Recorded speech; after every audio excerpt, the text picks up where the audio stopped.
Nidhi Mishra also has a question.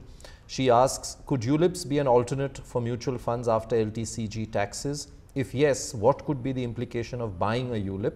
I mean, does it carry hidden charges? Two very interesting questions, and let's talk about the larger issue there as well. So the first point that Tanya is making is, I'm willing to stay invested for a long while. I think this was one of the mistakes that people made, or probably they were made to make through mis-selling of ULIPs, which got it a bad name, was that they were sold as very short-term products. They were sold as products where you said initially there was a 3-year lock-in and then it went to 5.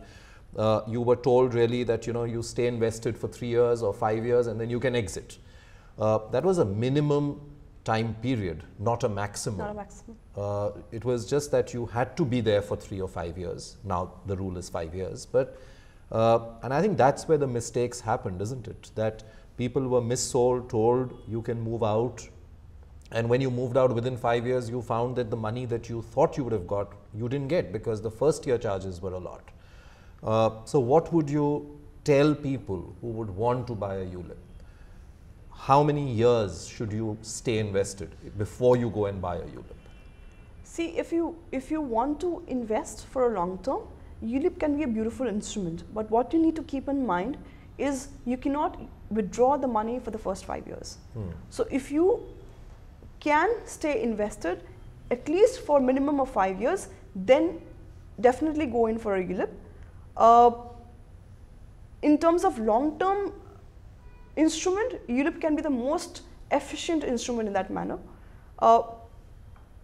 One, now that there are no long-term capital gains, it makes the deal even sweeter.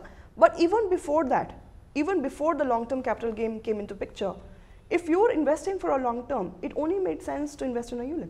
Long term means what? 10 years, 15 long years, term means 20 5 years? Long term means 5 years. So the only thing that you need to keep in mind is if you cannot withdraw your money in the first 5 years, if you can stay invested for 5 years and longer, then go for a ULIP.